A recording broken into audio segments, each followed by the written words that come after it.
Hey, what's up, you guys? Welcome back to my channel. It's Carrie Berry. I hope you are okay with joining me for a little bit of a sewing vlog, because that's exactly what this is. I went ahead and recorded a bunch of me sewing today on time-lapse on my phone just to screw around with it, so now I'm recording a voiceover on my phone, so hopefully this turns out okay. I went ahead and just kind of drafted this to my body measurements using a big yardage of cotton lawn. I was really excited to get this fabric for this specific purpose, was to make undergarments for my history bounding.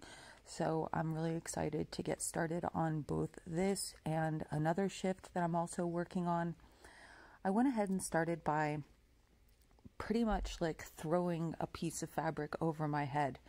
And then, like, as I pulled it out with my hands at the side, I realized that I was able to just simply start sewing this one piece and only have seams coming from my underarms to my sides.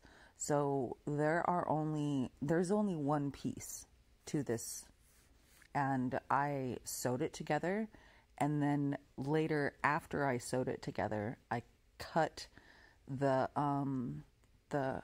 neck hole out. So before I did that, I did cut down the piece of fabric to where I thought I wanted to sew it.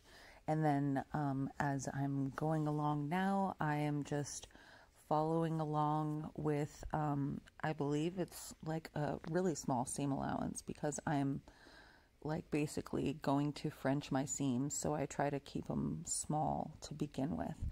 However, there's a slight problem with that, in the sense that I didn't really get my measurements right to begin with, so I have to, after my first fitting, I have to do it all over again, and you'll see me do that.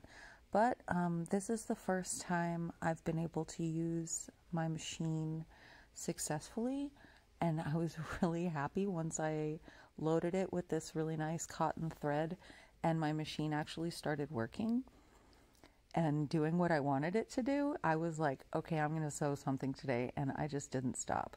So this is when I'm going in, and after I've sewn both my side seams all the way down from like wrist cuff to ankle,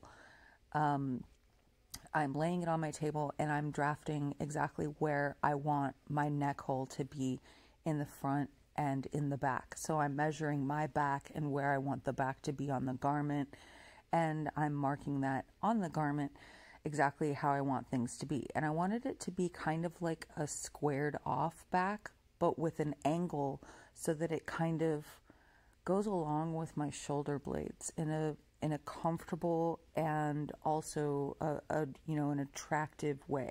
So, and the front is a scoop neck.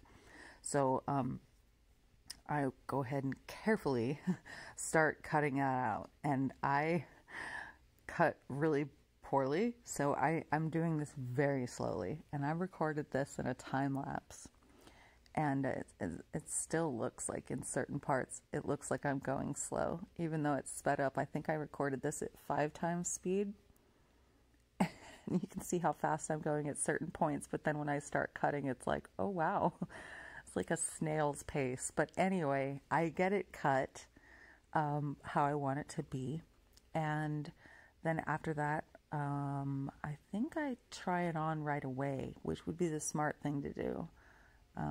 Yeah, I'm going to try it on, and this is my first try on, and this is when I see everything that's wrong with it. And simply fixing the neckline obviously won't fix the problems that are wrong with the garment. If you can tell, my waistline is down at my hips, and my hip line is down like where my thighs are. So that needs to be completely redone. And as you can see, I drew that line, and I'm just going to go ahead and start sewing, because I drew that line on both sides, and I'm using a heat erase pen, which is a fantastic, most wonderful thing I've ever had. I love them.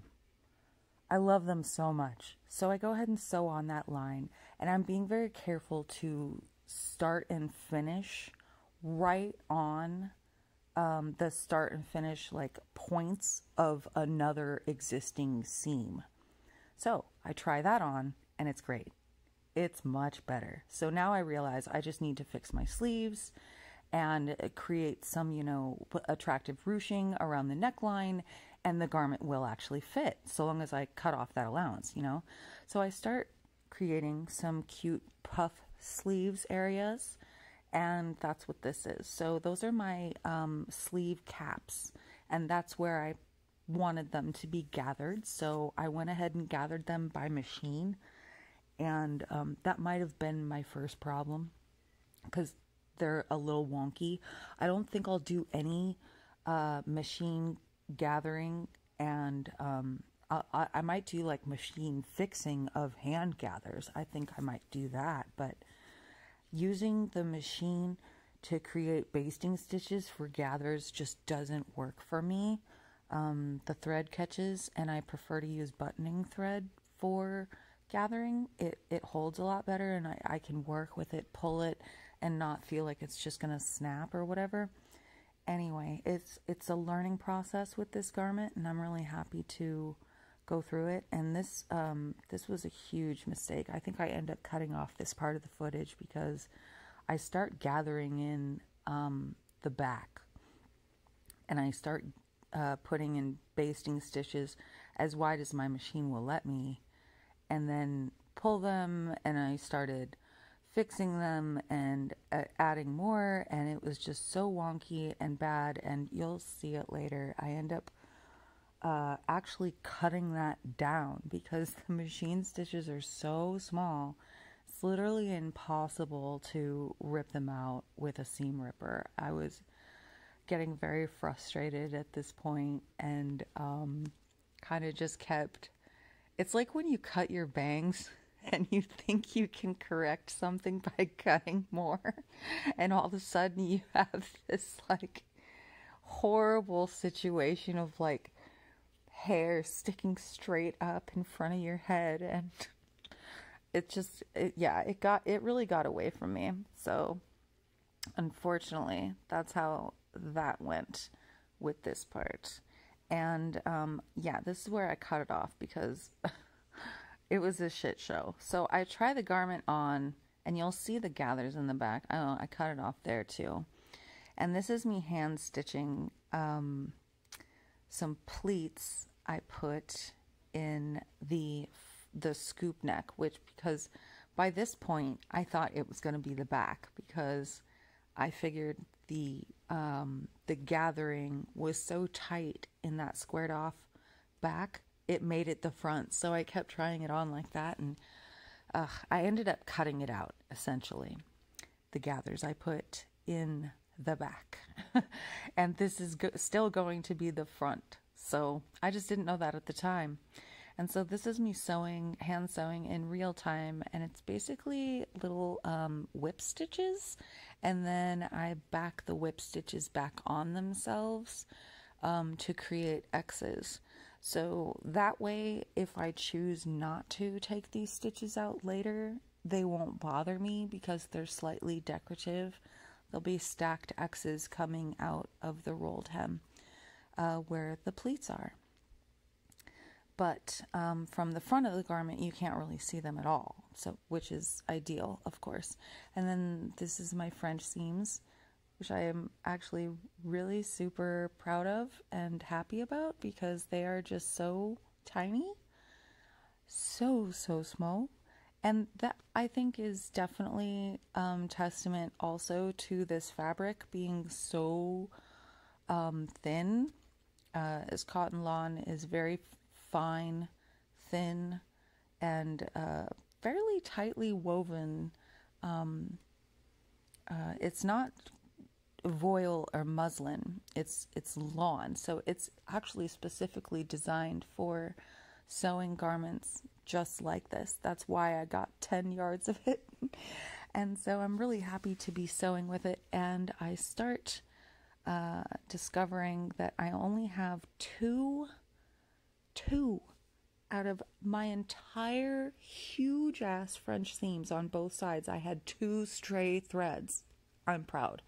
So This is me trying on the garment after I put the pleats in, and I think I still have the ghastly gathers in the back. Yeah, and it's tight and it's pulling in the wrong places, and it should be fitting the way I drafted it with the back squared off. So I fixed that by cutting off some more of the back. But yeah, I wanted to show the back, I guess, because I thought at that time that it was fitting better, but it's really not. It was fitting horribly, and I changed it. So here is how I am, where I am so far, and I'm getting started on the rolled hem neckline.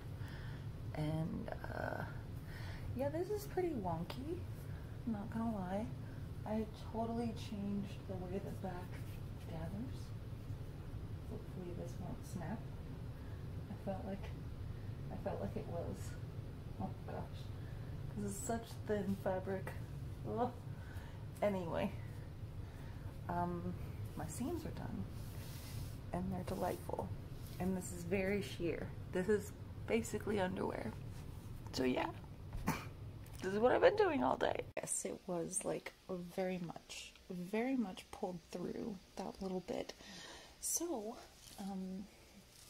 here's a better look at what I was hand sewing earlier. Yeah, it's very bad. But here's the outside, so not really as unsightly, I'm hoping. It's kind of charming. This is definitely going to be something that I'll wear a lot, so I want it to be sturdy, and I'm not sure how well this dainty rolled hem with silk thread is going to hold up. We'll see how well it holds in all of those really ready to fray cotton fibers. Like, it's so ready to fray. But I have some really interesting ideas on how I want to finish the sleeve, and hopefully it's going to end up as comfortable as it feels so far. I'm really excited.